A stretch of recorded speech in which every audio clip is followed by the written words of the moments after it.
ನಮಸ್ಕಾರ ಎಲ್ಲರಿಗೂ. ಇವತ್ತು ನಾವು ನಿಮಗೆ ಉತ್ತರ ಕರ್ನಾಟಕದ ವಿಶೇಷವಾಗಿರುವಂತಹ ಬದನೆಕಾಯಿ ಎಣ್ಣೆಗಾಯಿ ಅಥವಾ ಎಣ್ಣೆಗಾಯಿ ಬದನೆಕಾಯಿಯನ್ನು ತೋರಿಸ್ಕೊಡಕತ್ತೀವಿ ರೀ.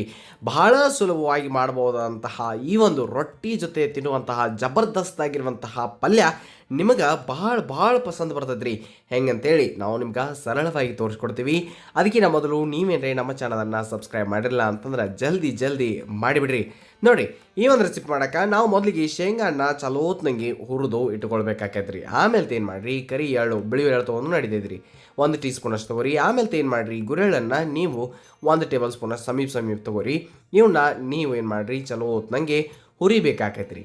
ಆದ್ರೆ ಹೊತ್ತಿಸಬಾರ್ದು, ನೆನಪಿಟ್ಕೋರಿ. ಸ್ವಲ್ಪ 1 ನಿಮಿಷನಾಗ ಮುಗಿದು ಹೋಗ್ತೈತ್ರಿ. ಅದಾದ ನಂತರ ಇದಕ್ಕೆ ಈ ಒಣ ಕೊಬ್ಬರಿ ಎಣ್ಣೆ ಒಂದು ಸ್ವಲ್ಪ ಹಾಕಿರಿ. ಕೈಯಾಗ ಒಂದು ಮುಟ್ಟಿಗೆ ಒಳಗೆ ಎಷ್ಟು ಬರ್ತೈತಿಲ್ಲ ಅದಕ್ಕಿಂತ ಸ್ವಲ್ಪ ಕಡಿಮೆ ಅಷ್ಟು ಹಾಕಿ ನೀವೇನು ಮಾಡಿರಿ, ಚಲೋ ಹೊತ್ತಂಗೆ ಇದನ್ನು ಬೆಚ್ಚಗೆ ಮಾಡಿರಿ. ತೀತ್ರಿ ಗುರೆಳು ಎಳ್ಳು ಹಂಗೆ ಕೊಬ್ಬರಿ. ಅದಾದ ನಂತರ ಶೇಂಗಾ ಹಣ್ಣ ನಾವು ಮೊದಲು ಹುರಿದಿಟ್ಕೊಂಡಿದ್ದೀವಿ. 1/4 ಕಪ್ ಅಷ್ಟು ಶೇಂಗಾ ಹಣ್ಣ ತೊಗೊಂಡ್ರು ಸಾಕ್ರಿ.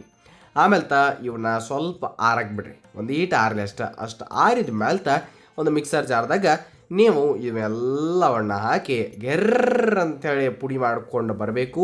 ಸ್ವಲ್ಪ ತರಿಯಾಗಿ ಉಳಿದಿರಬೇಕು. ಆ ರೀತಿಯಾಗಿ ನೀವು ಅದನ್ನು ಪೌಡ್ರ್ ಮಾಡಬೇಕು. ತೀತ್ರಿ ಒಂದು ಮೇನ್ ಮಸಾಲ ಅಂತಂದ್ರೆ ಯಾವುದೇ ಒಂದು ಎಣ್ಣೆಗಾಯಿಗಳನ್ನ ತೊಗೊಂಡು ಬರ್ರಿ, ಅದಕ್ಕೆ ಈ ಒಂದು ಮಸಾಲೆಯನ್ನು ಹಾಕಿದ್ರಿ ಅಂತಂದ್ರೆ ಅದು ಭಾಳ ಮಸ್ತ್ ಹಾಕೈತ್ರಿ. ಪಲ್ಯಗಳಿಗೆ ಅಂತೇಳಿ ನೀವು ಬೇಕಂದ್ರೆ ತೆಗೆದಿಟ್ಕೋಬೋದು ರೀ. ಮ್ಯಾಲೆ ಹಾಕಬೇಕಂತೇಳಿ ನೀವು ಬೇಕಂದ್ರೆ ತೆಗೆದಿಟ್ಕೊ, ನಾವು ಸ್ವಲ್ಪ ತೆಗೆದಿಟ್ಟಿದ್ದೆವು. ಅದಾದ ನಂತರ ಇದ್ರೊಳಗೆ ನೀವು 1 ಟೀ ಸ್ಪೂನ್ ಅಷ್ಟು ಗರಂ ಮಸಾಲ, ಆಮೇಲೆ ನಾವಿಲ್ಲಿ ಕಾಶ್ಮೀರಿ ರೆಡ್ ಚಿಲ್ಲಿ ಪೌಡರ್ ಅಥವಾ ಬ್ಯಾಡಗಿ ಒಂದು ಕೆಂಪು ಖಾರದ ಪುಡಿ ಇರ್ತದ್ರೆ ಅಷ್ಟು ಹಾಕಿರಿ. ಬರೀ ಕಲರ್ ಬರ್ತೈತೆ, ಖಾರ ಇರೋದಿಲ್ಲ ಅದು. ಅದಾದ ನಂತರ ಅರಿಶಿನ ಪುಡಿ, ರುಚಿಗೆ ತಕ್ಕಷ್ಟು ಉಪ್ಪು, ಹಂಗೆ 1 ಉಳ್ಳಾಗಡ್ಡಿ ಇರ್ತೈತಿಲ್ಲ ಅದ್ರಾಗ ಅರ್ಧ ಉಳ್ಳಾಗಡ್ಡಿಯನ್ನು ಇಲ್ಲಿ ಹಾಕೋಣ, ಅರ್ಧ ಮೇಲೆ ಹಾಕೋಣ. ಇದಾದ ನಂತರ ಸ್ವಲ್ಪ ಕೊತ್ತಂಬರಿ ಸೊಪ್ಪನ್ನು ನಾವಿಲ್ಲಿ ಹಾಕೋಣ. ಅದಾದ ನಂತರ ಏನು ಮಾಡಿರಿ, ಇದ್ರೊಳಗೆ ಒಂದೀಟ ಅಡುಗೆ ಎಣ್ಣೆಯನ್ನು ಹಾಕಿ ಚೆನ್ನಾಗಿ ಮಿಕ್ಸ್ ಮಾಡಿ. ತಿದ್ರಿ ಈ ಒಂದು ಮಸಾಲೆ ಆ ಒಂದು ಎಣ್ಣೆಕಾಯಿ ಏನು ಮಾಡ್ತೀವಿ ನೋಡ್ರಿ, ಬದನೆಕಾಯಿ ಒಳಗೆ ತುಂಬ್ತಿರಲ್ಲ ಅದ ಒಂದು ಮಸಾಲೆ ರೀ. ಅದಕ್ಕೆ ಚಲೋ ಹೊತ್ತಂಗೆ ಮಸಾಲೆ ಖಾರ ಹಾಕ್ಬೋದ್ರೆ ನಡೀತೈತ್ರಿ ಇಲ್ಲಿ. ಅದಾದ ನಂತರ ಇದನ್ನು ಚಂದಂಗೆ ನೀವು ಮಿಕ್ಸ್ ಮಾಡಿ. ಇಲ್ಲಿ ಸ್ವಲ್ಪ ಹುಣಸೆಹಣ್ಣು ನೀರಾಗಿ ನೆನೆಸಿಟ್ಟಿದ್ದೀವಿ ರೀ. ಅದ ಹುಣಸೆಹಣ್ಣಿನ ರಸವನ್ನು ನಾವು ಈ ಮಸಾಲೆ ಒಳಗೆ ಹಾಕಿ ಚಂದಂಗೆ ಕಲಸೋಣ. ಅಂದ್ರೆ ನೀರು ಹಾಕಿ ಕಲಸೋ ಬದ್ಲಿ ಆ ಹುಣಸೆಹಣ್ಣಿನ ರಸನ ಹಾಕಿ ಕಲಸ್ರಿ, ಇನ್ನೂ ಫ್ಲೇವರ್ಫುಲ್ ಆಗಿರ್ತದೆ ರೀ. ಬದನೆಕಾಯಿಯನ್ನು ನೀವು ಯಾವ ಬೇಕೋ ಆ ಬದನೆಕಾಯಿಗಳನ್ನ ತೊಗೊರಿ. ಸ್ವಲ್ಪ ಸಣ್ಣ ಈ ಮುಳುಗಾಯೋದು ಇರ್ತಾವೆ ಅವು ತೊಗೊಂಡ್ರೆ ಭಾಳ ಚಲೋ. ನೀವು ದೊಡ್ಡ ಇದ್ರೆ ಒಂದು 8 ಭಾಗ ಮಾಡಿರಿ, ಸಣ್ಣ ಇದ್ರೆ 4 ಭಾಗ, ಈ ರೀತಿಯಾಗಿ ಮಾಡಿ ನೀವು ಕಟ್ ಮಾಡ್ಕೊಂಡು ಒಂದು ಸ್ವಲ್ಪ ನೀರಾಗಿ ತೆಗೆದು ಇಟ್ಕೊಂಡಿರ್ಬೇಕ್ರಿ ಬದನೆಕಾಯಿಗಳನ್ನ. ಅದಾದ ನಂತರ ಒಂದು ಬದನೆಕಾಯಿಯನ್ನು ತೊಗೊಂಡು ಅದರೊಳಗೆ ಎಷ್ಟು ಕುಂದಿರ್ತೈತೋ ಅಷ್ಟೆಲ್ಲ ಗಚ್ಚಿ ಕುಂದಿರುವಂಗೆ ನೀವು ಈ ಒಂದು ಮಸ್ತಾಗಿರುವಂತಹ ಮಸಾಲ ಅಥವಾ ಸ್ಟಫಿಂಗನ್ನು ನೀವು ತುಂಬಬೇಕಾಗೈತ್ರಿ. ತುಂಬಿದಾದ ನಂತರ ಈ ರೀತಿ ಸ್ವಲ್ಪ ಅದನ್ನು ಒತ್ತಿರಿ. ತೈತ್ರಿ ಎಲ್ಲ ಕಡೆನೂ ಹಿಂಗೆ ಈ ರೀತಿಯಾಗಿ ಬೆರಳಿಂದ ನೀವು ಒಂದು ಈಟು ಒತ್ತಿ ಅದನ್ನು ಸವರಿದ್ರಿ ಅಂತಂದ್ರೆ ಕರೆಕ್ಟ್ ಕುಂದಿರ್ತೈತಿ. ಉಳಿದಿದ್ದನ್ನು ಹಂಗೆ ತೆಗೆದಿಟ್ಕೊರಿ. ಮೇಲೆ ಹಾಕೋಣ ಕೊತ್ತಂಬರಿ ಸೊಪ್ಪನ್ನು ಐತಿ. ಇಷ್ಟ ನೀವು ತಯಾರು ಮಾಡಿ ಇಟ್ಕೊಂಡಿರ್ಬೇಕು. ಇಷ್ಟು ಮಾಡಿದ್ರಿ ಅಂತಂದ್ರೆ ಅರ್ಧಕ್ಕರ್ಧ ಕೆಲಸ ಮುಗೀತು, ಗೆದ್ರಿ ಅಂತ ಅರ್ಥ. ಇನ್ನು ಬರೀ ಒಂದು ಕಡಾಯಿಯೊಳಗೆ ಸ್ವಲ್ಪ ಎಣ್ಣೆ ಜಾಸ್ತಿ ರೀ, ಎಣ್ಣೆಗಾಯಿ ಐತಿ, ಎಣ್ಣೆಯನ್ನು ಹಾಕಿಟ್ಟ ಅದ್ರೊಳಗೆ ಈ ಸಾಸ್ವಿ ಹಂಗೆ ಜೀರಿಗೆ ಇವೆರಡನ್ನು ಹಾಕಿ ಚಟ್ಪಟ ಅನಿಸಿದ ಮೇಲೆ ಇನ್ನೊಂದು ಅರ್ಧ ಉಳ್ಳಾಗಡ್ಡಿ ಉಳಿದಿತ್ತು ನೋಡ್ರಿ, ಆ ಉಳ್ಳಾಗಡ್ಡಿಯನ್ನು ಎಣ್ಣೆ ಒಳಗೆ ಹಾಕೋಣ. ಬೆಳ್ಳುಳ್ಳಿಯನ್ನು ನಮಗೆ ಜಜ್ಜಿದ ಸ್ವಲ್ಪ ಜಾಸ್ತಿನ ತೊಗೊರಿ, ಅಷ್ಟು ಹಾಕಿ ಬೆಳ್ಳುಳ್ಳಿ ಬೇಕಂದ್ರೆ ಶುಂಠಿನೂ ಹಾಕಿರಿ.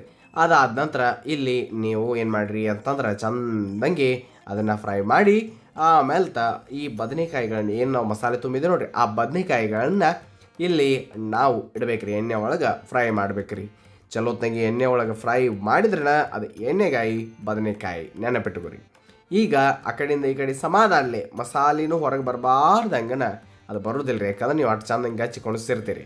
ಆದರೂ ನೋಡ್ಕೊಂಡು ಆ ಕಡೆ ಮಾಡಿರಿ. ಉಳಿದಿರೋಂತಹ ಮಸಾಲೆಯನ್ನು ನೀವು ಮೇಲ್ಗಡೆನ ಹಾಕಿರಿ. ಗೊತ್ತಾತ್ರಿ?